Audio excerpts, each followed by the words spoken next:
안녕하세요. 제이스카이 영찬쌤입니다. 오늘은 고등학교 1학년 통합과학 세 번째 시간이고요. 원소의 주기성에 대해서 설명 한번 해보도록 하겠습니다. 자, 지난 첫 번째, 두 번째 시간을 통해서 이제 원소라는 것이 어떻게 만들어졌는가를 한번 봤는데요. 빅뱅 때 수소와 헬륨이 만들어졌고요.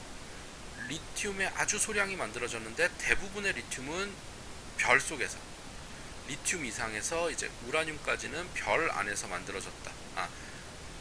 좀 더 세분화하자면 리튬에서부터 철까지는 별 속에서 만들어지고요. 철보다 무거운 애들 우라늄까지는 초신성 폭발에 의해서 만들어졌다 라고 이미 한번 수업 때 얘기를 했어요. 그럼 이 원소들이 어떤 특징을 갖고 있고 어떤 비슷한 성질들을 갖고 있는가에 대해서 연구를 한 게 뭐냐면 주기성, 주기율이라는 거예요. 자, 원소는 물질을 이루는 기본 성분으로 더 이상 분해되지 않는다. 그러니까 특정 성질을 가지는 기본 단위라고 생각하면 돼요.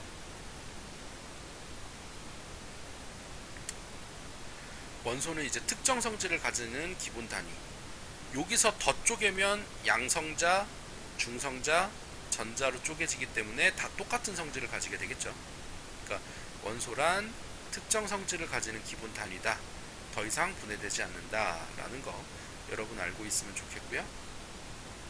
이 원소를 성질이 비슷한 애들끼리 나열한 거예요. 성질이 비슷한 애들끼리 세로줄에 오도록 배열한 게 이제 주기율표라는 건데, 원소를 기본적으로 원자번호 순서대로 나열을 하죠. 원자번호 순서대로 나열을 하다가 성질이 비슷한 애들을 같은 세로줄에다가 오게 그럼 이제 쭉 나열하다가 다시 또 이제 줄을 바꿔 쓰는, 이렇게 이제 주기적으로 나열된 원소표, 그러니까 원소들을 이제 주기적으로 나열한 표, 주기율표라는 거예요. 그래서 가로줄을 주기, 세로줄을 족이라고 얘기를 하고, 지금 쓰는 거는 이제 멘델레예프의 주기율표를 이제 좀 더 확장시켜 놓은 건데, 60여 종의 원소들을 질량에 따라서 나열을 했고, 그렇게 해서 이제 최초 주기율표를 만들었고요. 발견되지 않은 거는 자리를 비워두고 존재와 성질을 예측하였다. 요거 중요한 거고, 멘델레예프의 주기율표에서 원소의 존재와 성질을 예측이라는 거 중요한 거고요. 발견된 것들이 많아지면서 이제 주기성에서 벗어나게 되는 한계가 있었다라고 얘기를 하는데, 어떤 거냐면 이제 원자 핵 주변에 전자가 존재할 수 있는 궤도가 딱 정해져 있어요. 이렇게 정해져 있고, 나중에 또 하겠지만 제일 안쪽부터 전자가 2개, 그 다음은 8개, 세 번째는 18개, 네 번째는 32개, 그 다음 뭐 다섯 번째는 전자가 50개, 이런 식으로 이제 들어갈 수 있게 이제 딱 정해져 있는, 이건 이제 물리적으로 이제 정해져 있는 거고, 여러분은 아마 화학원에서 이 내용을 배울 건데요. 이런 식으로 이제 전자가 들어갈 수 있는 것들이 정해져 있고, 이렇게 이제 개수, 궤도마다 들어갈 수 있는 전자의 개수들이 많아지다 보니까 실은 여기 50개까지는 잘 안 쓰고 여기 32개까지만 쓰기는 하는데, 어쨌든 그러다 보니까 이제 주기성에서 벗어나게 되는 애들도 존재를 하더라 라는 게 요 내용이에요. 주기성에서 벗어나는 한계가 있었다. 그러니까 현대 주기율표를 잘 보면 되게 독특하게 생겼거든요. 첫 줄은 이렇게 양쪽으로 떨어져 있고, 두 번째, 세 번째 줄은 이렇게 가운데가 텅 비어 있어요. 그러다가 갑자기 여기 6주기, 7주기에 가면 요 밑에 이제 란타넘족이랑 악티넘족이라 그래갖고 갑자기 여기서 튀어나오는 애들이 존재를 하는데, 이런 식으로 좀 주기성에 벗어나는 애들이 존재를 한다 라는 거, 이제 여기 이제 주기율표를 봐도 이제 간단하게 이제 알 수 있게 될 거예요. 이런 거는 이제 화학원에서 좀 더 자세하게 왜 이런지를 배우겠지만, 간략하게 얘기하자면 여러분은 원자 번호 20번까지를 외우게 될 거고요. 그랬을 때 이제 안쪽에 2개, 그 다음 8개까지는 쓰는데 세 번째 궤도에 18개 아니고 8개만 우리가 취급을 할 거고 네 번째 궤도도 2개만 취급해서 2, 8, 8, 2에 해당하는 전자 총 20개, 전자 20개까지만 우리가 취급을 하게 될 거고, 그랬을 때 첫 줄에 2개, 둘째 줄에 8개, 셋째 줄 8개, 그리고 네 번째 줄에 요 앞에 2개까지만 우리가 이제 취급을 해서 20번까지만 문제 속에 나온다. 여러분 화학 1, 2를 해도 이렇게 20개까지만 문제 속에서 풀 것이다 라는 거예요. 요거 알고 있으면 되고요. 뭐 원자 번호는 선생님이 되게 많이 얘기했을 건데 양성자 수와 같고요. 양성자 숫자는 이제 전자의 숫자와도 같죠.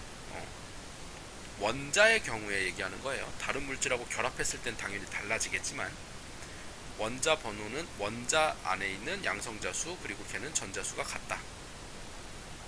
양성자 수에 따라 원소의 종류가 당연히 달라지고요.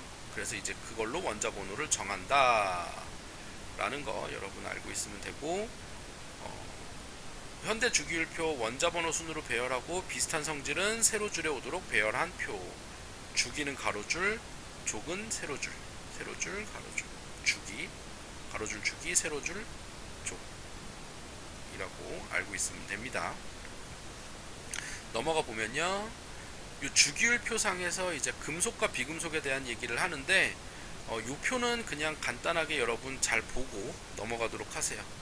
선생님이 요거 잘 구분해서 써놨으니까 이건 여러분이 잘 보면서 금속 원소란 무엇이고 비금속 원소란 무엇인가, 그리고 요 밑에 준금속이란 무엇인가까지. 요 준금속은 보통 이제 반도체라고 생각하면 돼요.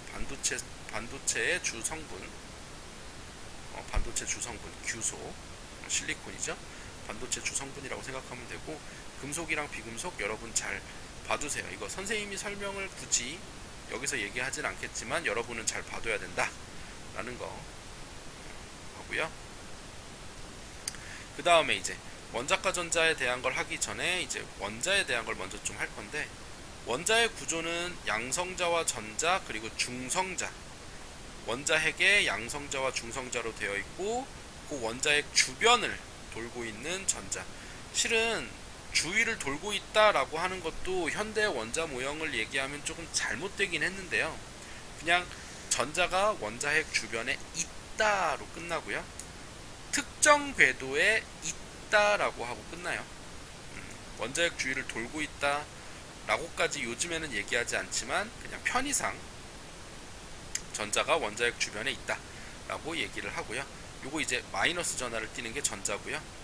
양성자는 플러스 전하를 띄고요. 원자 번호 결정하고, 중성자는 전하가 없고요. 요거 이제 중학교 때도 했기 때문에 간단하게 하고 넘어가겠습니다. 다음 페이지 넘어가면 원자의 전자 배치라고 되어 있는데, 요거 아까 얘기한 것처럼 제일 안쪽 궤도에 전자 2개, 그 다음 궤도에 전자 8개, 세 번째 궤도에도 8개, 네 번째 궤도에는 하나, 2개까지만, 칼륨, 칼슘 2개까지만 우리가 좀 더 취급을 한다 라는 거 여러분 알고 있도록 하시고, 원자핵이 중심에 있고요. 전자는 특정 에너지 준위를 가진 전자 껍질을 돌고 있는 모형으로 나타낸다 라 그랬는데, 이 특정 에너지 준위가 뭐냐면 전자 파장의 정수배에 해당하는 길이만 요 에너지 전자가 있을 수 있는 궤도를 결정을 해주고, 그때 특정한 에너지 준위가 있다라는 거 계산을 하고 있고요. 원자과 전자라는 게 아까 뭐였냐면 가장 바깥 껍질에 있는 전자이고요. 여기 족번호에 1의 자리 숫자를 보면 돼요. 1, 2, 3, 4, 5, 6, 7, 8이죠. 그러니까 최애각의 전자가 수소, 헬륨을 제외하고는 리튬 하나, 베릴륨 둘, 붕소 셋, 탄소 넷, 질소 다섯, 산소 여섯, 플루오린 7, 네온 8 이런 식으로 이제 제일 바깥 껍질에 있는 전자를 얘기하는데 여기 18쪽 원소 있죠? 18쪽 원소의 원자가 전자는 8이라고 안 하고요 0이라고 한다. 요거 여러분 체크해 주세요. 18쪽 원소는 8 아니고 0이다. 요거 당연히 시험 문제 나올 거니까 여러분 알고 있어야 되고요. 나머지 1쪽부터 17쪽까지는 1의 자리 숫자 보면 돼요. 1의 자리 숫자 1의 자리 숫자 1의 자리 숫자 보면 원자과 전자가 나타난다. 그리고 이 원자과 전자 숫자가 같으면, 즉 최외각의 전자 숫자가 같으면 요 수소 제외하고 리튬, 나트륨, 칼륨 뭐 이런 최외각의 전자 숫자가 같은 애들끼리는 화학적 성질이 비슷하다 라는 거고, 그거까지 볼게요. 그거까지 화학적 성질이 비슷한 거 두 가지를 볼 건데 1쪽하고 17쪽. 왜냐면 얘네들이 되게 독특한 성질을 가지는 1쪽은 알칼리 금속이라는 거고요. 17쪽은 뒤에서 하겠지만 할로젠 원소라고 불러요. 알칼리 금속은 이제 주기율표에서의 위치상 1쪽 원소, 수소를 제외하고 리튬, 나트륨, 칼륨 등의 원소를 알칼리 금속이라고 하고요. 얘네들의 성질은 뭐냐? 금속이기 때문에 은백색의 광택을 띠는 거 다 동일하고요. 금속은 대부분 은백색의 광택을 띄어요. 불이나 금 같은 애들, 좀 독특한 애들 빼고. 근데 얘네들은 다른 금속에 비해서 가볍고 물러요. 나무 칼로도 쉽게 잘린다 라고 얘기를 하거든요. 칼로 쉽게 잘릴 정도로 되게 무르고요. 물과 공기 속의 산소하고 반응을 해서 되게 쉽게 반응해요. 그래서 산소와 반응해서 되게 쉽게 산화하고요. 물하고 반응하면 염기성 물질을 만들거든요. 수산화, 나트륨. 그러니까 나트륨 금속이 물에 들어가면 수산화 나트륨, 리튬이 들어가면 수산화 리튬, 칼륨 들어가면 수산화 칼륨, 이런 식으로 이제 염기성 물질을 만드는데, 요거 반응하면 당연히 안 되겠죠. 금속, 우리가 필요한 금속의 형태로 존재를 해야 되니까 얘네들이랑 반응을 막기 위해서 석유 또는 액체 파라핀에 넣어서 보관을 한다라는 거. 물도 차단하고 산소도 차단하는 석유나 액체 파라핀에 넣어서 보관한다라는 거고, 물에 넣으면 격렬하게 반응해서 수소기체를 발생한다. 하나 얘기를 하자면 나트륨이랑 물이 반응을 하면요 수산화 나트륨을 만들고요 수소기체를 발생을 시키니까 이렇게 숫자 붙여주면 되거든요. 나트륨하고 물이 반응해서 수산화 나트륨이 하나 만들어 나트륨 2개, 물 2개가 반응해서 2개의 수산화 나트륨을 만들면서 수소기체가 발생을 해요. 근데 이 수소기체가 가연성 기체이기 때문에 요 반응하면서 발생하는 열하고 반응해서 이제 되게 폭발적으로 칼륨 이상의 원소를 넣으면 진짜로 펑 하고 터지기도 해요. 수소의 폭발이 일어나기도 해요. 그리고 이제 물과 반응한 수용액은 요거 수산화 나트륨, 염기성을 띠게 되겠죠. 뭐 페놀프탈레인, 붉은색, 이건 당연한 얘기니까 그거 넘어가면 되고요. 반응성 되게 커요. 반응성이 엄청 커서 석유나 액체 파라핀에 넣어서 보관하는 이유도 거기 있고, 반드시 다른 원소와 결합한 상태로 존재해요. 지구상에서는 그래요. 자연계 지구상에서는 결합하고 존재한다. 그리고 원자 번호가 클수록 반응성이 커진다. 리튬보다 나트륨이 좀 더 크고요, 그보단 칼륨이 크고요, 그보다는 뭐 세슘이 좀 더 커진다. 이런 식으로 반응성이 되게 커져요.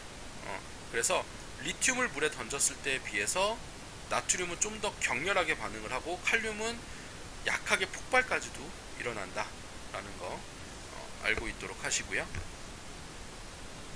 그 다음 넘어가서 할로젠 원소까지 보고 오늘 마무리 하도록 할게요. 자, 할로젠 원소는 이제 17쪽 원소이고요. 플루오린, 염소, 브로민, 아이오딘 등 이런 것들이 이제 할로젠 원소라고 부르는 거예요. 원자과 전자가 7개인 거고요. 이 할로젠 원소는 비금속이므로 전기나 열이 통하지 않고 실온에서 특유의 색을 띠는데, 플루오린은 옅은 푸른색을 띠고요. 염소는 노란 빛을 띠고요. 브로민은 이제 젓갈색의 액체고요. 이 둘은 기체고요. 아이오딘은 보라색 고체예요. 보라색 고체. 선생님이 잘못 얘기했는데 플루오린이 푸른색이 아니라 미안해요. 옅은 노란색이었죠. 그리고 염소가 노란색이긴 한데 황록색이라고 보통 얘기를 하는 색이에요. 선생님 이거 잠깐 착각했네요. 녹색하고 노란색의 중간, 황록색 이렇게 생각하면 되고요. 이런 특유의 색을 띈다라는 거 여러분 보도록 하고, 알칼리 금속이나 수소와 반응을 잘해서 할로젠화 수소가 되는데, 뭐 알칼리 금속이랑 반응하면 이제 할로젠화 금속 이렇게 되지만 수소하고 결합을 하잖아요. 그러면은 산성 물질이 돼요. 자, 염소, 수소랑 반응한 염소, 염산이죠. 브로민화 수소도 강산이고요. 브로민화 아이오딘화 수소도 되게 강산이에요. 얘네들 강산인데요. 플루오린은 조금 달라요. 플루오린화 수소는 약산이고요. 약한 산인데 얘네 그래서 요거 이제 불소 또는 불산이라고도 얘기를 하는데, 요거 치약의 주성분이기도 하고요. 얘는 또 어디에 쓰냐면 유리를 녹인다. 이 플루오린화 수소의 가장 큰 특징이 유리를 녹인다는 게 있어서, 유리를 녹이는 게 그냥 유리가 아니라 실리콘을 녹이는 거거든요. 즉 반도체 회사에서 이거 되게 많이 필요하다. 반도체 회사에서 이제 플루오린화 수소가 무조건 되게 많이 필요하다라는 거, 실리콘을 녹여서 만들어야 되기 때문에 그렇다라는 거 알고 있도록 하면 좋고요. 원자 번호가 클수록 녹는 점, 끓는 점이 높아지고, 실은 반응성은 약해져요. 반응성은 약해진다.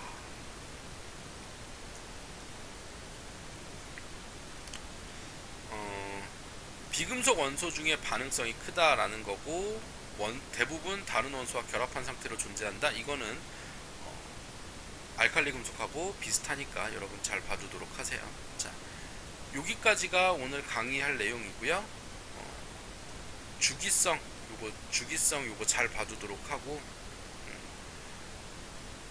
그 다음에 이제